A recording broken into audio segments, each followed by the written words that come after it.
কখনো কখনো আমি ভাবি যে এই সিগারেট বিড়ি খাওয়ার ফল কি হতে পারে।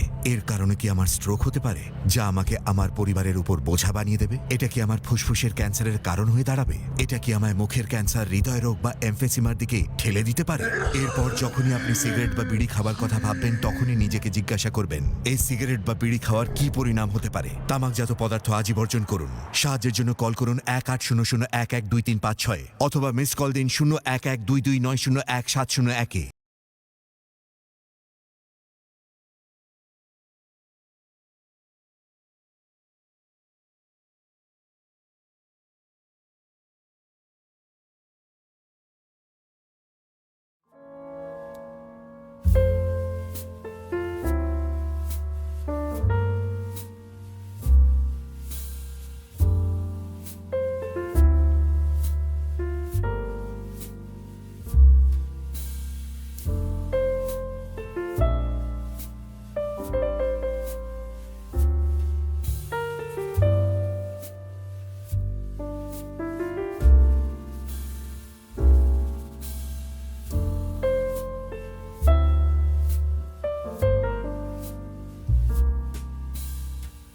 মা, আমি কোর্টে যাচ্ছি।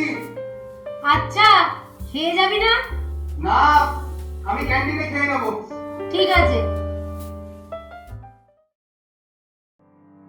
স্যার, কি করা যায় বলুন তো? আগারওয়ালরা কিন্তু পাওয়ারফুল প্রমোটার, পলিটিক্যাল কানেকশনও ভালোই। ক্ষতিপূরণ আদায় করা যায় কিভাবে? তুমি বরং একটা কাজ করো, কোন কোন গ্রাউন্ডে ক্ষতিপূরণ চাওয়া যায় সেগুলো ভালো করে স্টাডি করে একটা লিগ্যাল নোটিশ রেডি করে ফেলো, তারপর আমি দেখছি। আজ আমায় একবার হাইকোর্টে যেতে হবে এমআর জুয়েলার্সের কেসটার ব্যাপারে, আর এদিকের কেসগুলো তোমরা একটু সামলে নিও। ঠিক আছে স্যার, তাহলে আমি এখনই বেরিয়ে যাচ্ছি। এখান থেকে সোজা কোর্টে চলে যাব। ওকে।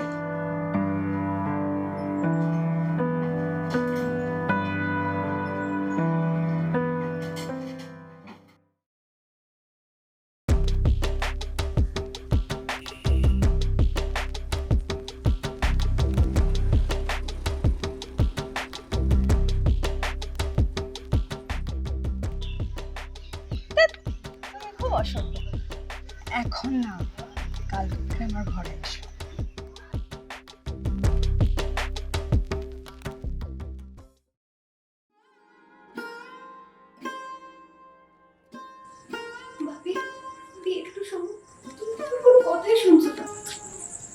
শোনো মাম্পি, তোমাকে আমি আগেও বলেছি, তুমি যদি আমার সঙ্গে মন্দারমণি যেতে না পারো তাহলে আমার সাথে যোগাযোগ রাখার কোনো প্রয়োজন নেই, ঠিক আছে?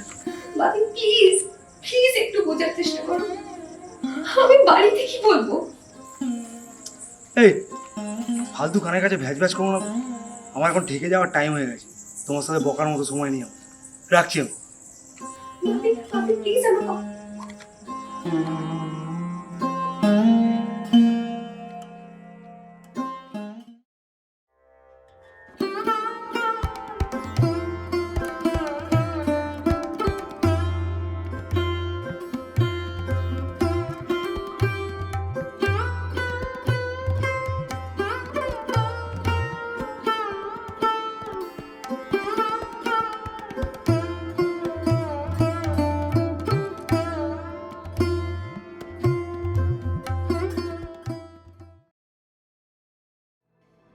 দু ভাইয়ের জমির বিবাদের কেসটার আজ ডেট তো, ওই দাও দেখি ফাইলটা।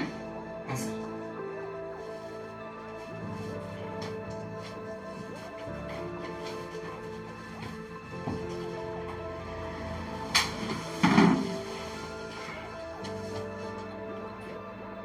আচ্ছা, সার্চিং এর কপিটা দেখছি না তো। হ্যাঁ স্যার, আছে, আমি সবটা চেক করে রেখেছি। হ্যাঁ, মিস্টার দত্ত কেমন আছেন?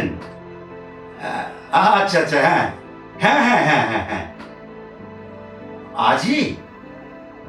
কিন্তু মনে হচ্ছে আমি তো আজকে সময় দিতে পারবো না।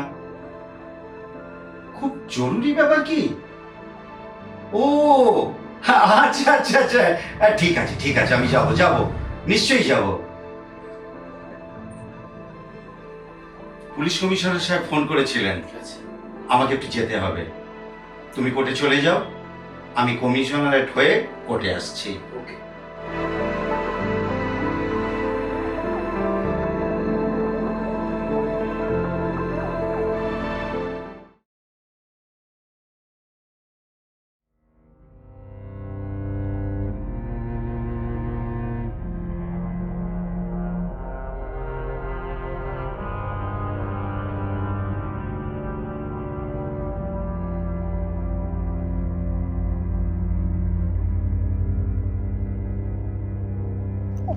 কি হচ্ছেটা কি বাপি?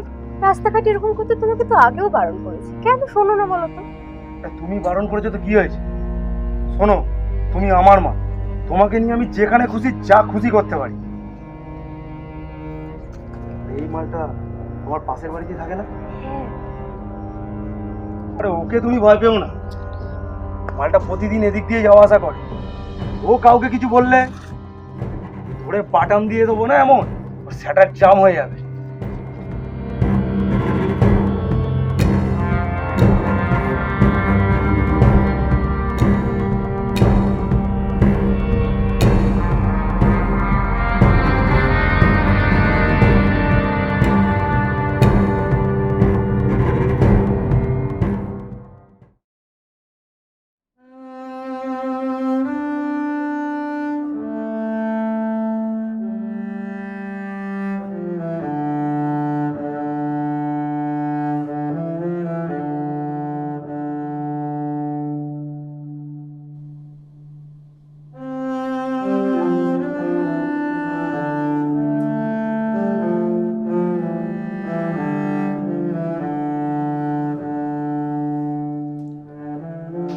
না না না, আমি কিচ্ছু শুনতে চাই না।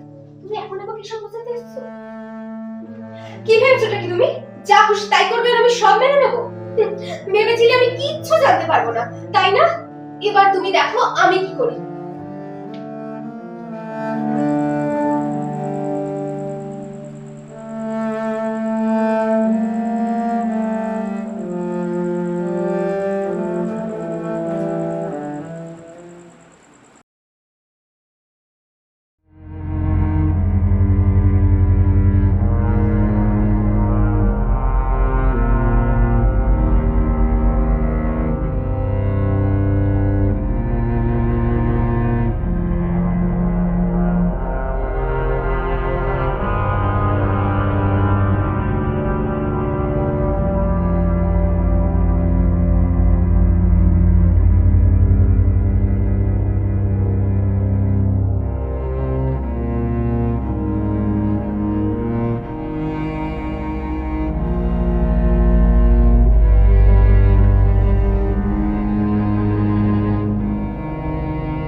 দেশলাই আছে?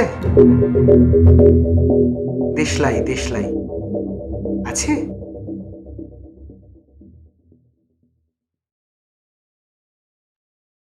আসলে একটা কেস নিয়ে চিন্তা করছিলাম তো, তাই ছাদে আসার সময় নিয়ে আসতে ভুলে গেছি।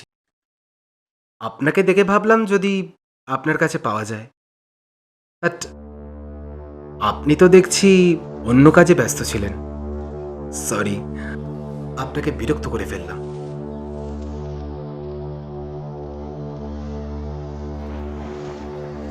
আপনি যেটা করতে যাচ্ছিলেন সেটা করার কিন্তু কিছু পদ্ধতি আছে। আপনি সেগুলো ভালো করে জেনে নিয়েছেন তো? না হলে কিন্তু মানে মানে এই যে আপনি ঝুলে পড়তে যাচ্ছিলেন, ঝুলে তো পড়তেন, তারপর তারপর তারপর তো শুধুই কষ্ট। কষ্ট? হ্যাঁ, ভীষণ কষ্ট, সে আপনি ভাবতেও পারবেন না। বেশ বেশ, আমি আপনাকে বুঝিয়ে বলছি।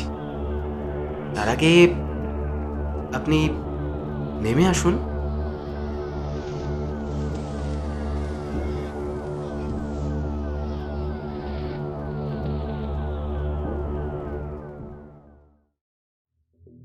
দেখুন, এইটুকু উচ্চতা থেকে যদি আপনি ঝুলে পড়তেন তাহলে আপনার ঘাড়ের হাড় কিন্তু ভাঙতো না, ফলে তৎক্ষণাৎ মৃত্যু আপনার ঘটতো না। ঝুলে পড়ার ঠিক আগে যতটা শ্বাস আপনি টেনে নিতেন, সেটা যতক্ষণ থাকতো আপনিও ঠিক থাকতেন। তারপর ধীরে ধীরে সেই বাতাস যখন ফুরিয়ে আসতো, আপনার সারা শরীর তখন অক্সিজেনের জন্য হাহাকার শুরু করে দিত। আপনি আপনি আবার চাইতেন বুক ভরে শ্বাস টেনে নিতে, কিন্তু পারতেন না, কারণ আপনার শ্বাসনালী তো তখন আটকে গেছে ওই ওড়নার ফাঁসে। আর ঠিক তখনই শুরু হতো কষ্ট, দম বন্ধ হয়ে যাবার কষ্ট, ভয়ঙ্কর সাংঘাতিক কষ্ট। সেই কষ্ট থেকে বেরিয়ে আসার জন্য আপনি যত ছটফট করতেন, সেই ওড়নার ফাঁস আপনার গলায় আরো চেপে বসত। ঠিক তখন আপনি ভয় পেতে শুরু করতেন, মরে যাওয়ার ভয়। প্রতি মুহূর্তে আপনার মনে হতো, এই বুঝি। প্লিজ প্লিজ চুপ করুন, আর বলবেন না, আর বলবেন না।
হ্যালো, ব্যস্ত আছো? না তো। তাহলে একটু ছাদে শোনা। ছাদে? আচ্ছা।